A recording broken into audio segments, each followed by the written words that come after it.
Alright, after Batman '89, we got an adaptation that most people have forgotten about. Disney is ignoring that they own it, basically. Dick Tracy in 1990 was a film that I remember watching and thinking a lot about at the time and hadn't watched and thought, well, listen, you know what? I should talk about this movie, give it a go, and give you kind of an updated reaction. So that's what I've done. That's what we're going to do in this video right now.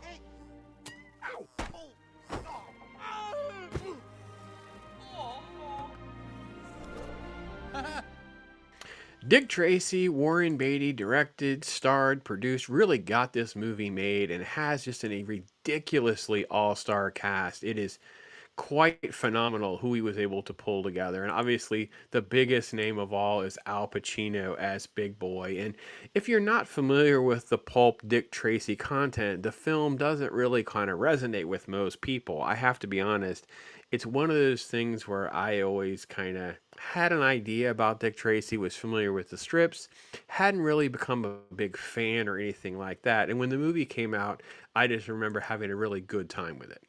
We actually don't see a ton of Tracy in this trailer, and this trailer is showcasing a lot of shadows and darkness, and this film is not like that at all. It's very bright, very sort of like computer modified. I don't know how they did the techniques where I didn't really look into this, but I will feel that Danny Elfman music, the look and feel of it, the way it's edited, and of course the ending we'll get to. It basically is like watching Batman again. I think that was probably one of the biggest negatives was, oh, I feel like I'm just watching something that's in the shadow of a far superior experience, but it was good. And I think Warren Beatty plays a very subdued version of Dick Tracy. I don't know if that was the best way to handle the character, but it was all fine, and I enjoyed his performance as well. Basically, the mafia streets is a gang war, and Tracy is the detective. He's the guy who's always figuring out a way to bring them in. Big Boy has made a move. It's a really, really fun way to handle that, taking out characters, flat top and Tommy guns and just shootouts. And it is very comic book, silly, fun, action. The feel of everything works really well. And you saw a quick shot of Madonna there as well. She plays Breathless Mahoney, who worked in the one club, and then once Big Boy makes this move, she's there. Now, her singing and her sex appeal was at its all-time high when this movie came out, so that was actually a really big draw. I know there was rumors that Sharon Stone was going to be in this role, and the irony is, this kind of doesn't age well for Warren Beatty, who ended up dating Madonna, because that was sort of like his moves and advancements on Sharon Stone was why she didn't end up with the role, and I feel like, that tells a lot about you, Warren Beatty, doesn't it? Overall, though, Madonna was a great choice, and I feel like those scenes work very, very well.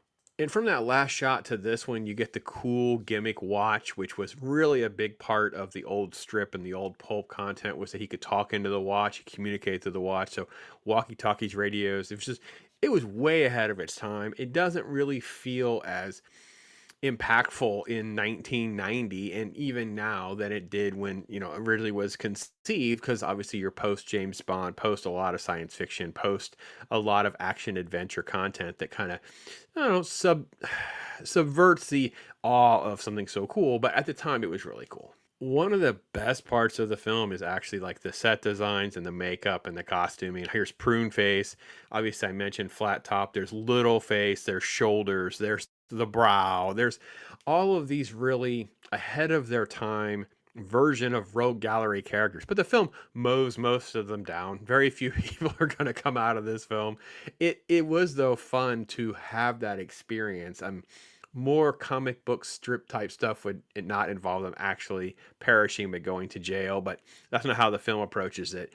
Kind of makes it a little darker than I kind of would have liked. I think this probably would have a better appeal. Maybe this is another reason why Disney doesn't really promote or back this. It's kind of like they kind of ignore this as part of their brand and something that they own. But yeah, this was something that was very impressive.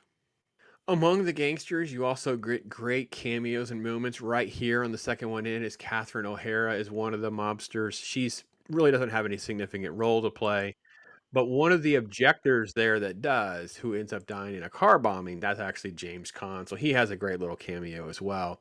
You did also see a quick shot of the kid. The kid is the same kid that plays in Hook. He's Jack. And this kid, he's just like a street orphan who ultimately adopts Dick Tracy as like a junior name, sees him as a father and all that. And the kid stuff is okay. It kind of is the I don't want to say MacGuffin, but he's like the mechanism to kind of keep the story moving as long as where's the kid who's watching the kid? The kid shows up for this, the kid sees this.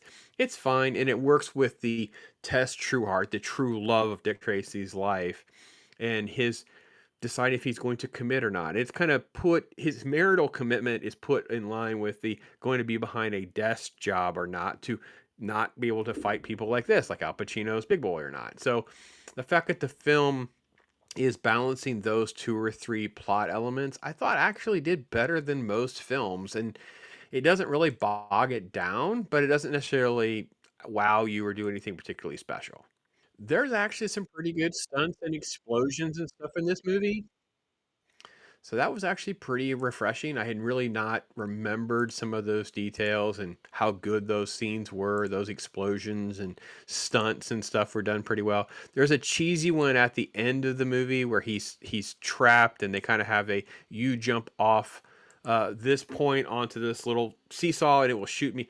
Yeah, that was like the worst of them. I didn't like that part. That was kind of like completely lame. And of course, he's very much like the Gary Sue. They're shooting Tommy guns literally around. He can turn from one direction to the other. He never gets hit. Of course, other people are getting mowed down left and right. But yeah, that's fine. It's the superhero protective plot armor type stuff that makes these stories kind of go.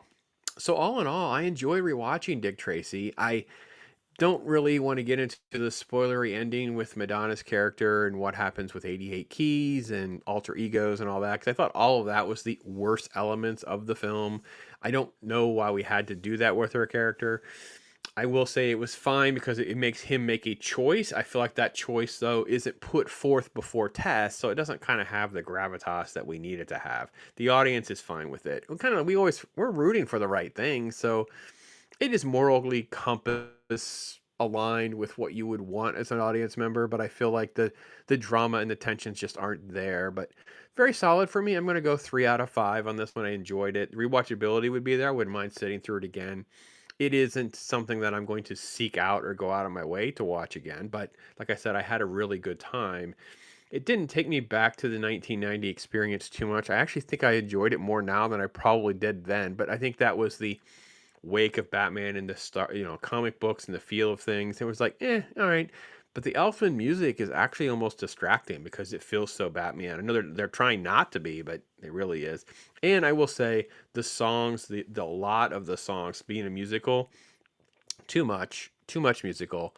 Would have trimmed some of that down. They're done these sequences where they have these musical montages, so that was the biggest negative for me. So if some of that's a big negative for you, then yeah, knock this film down a little bit. But yeah, that's my general thoughts on it, and I'd love to hear from you guys because this is 35 years later, Dick Tracy of all things. So interesting, huh? Yeah. All right, thanks for watching, everybody. I'm Pops.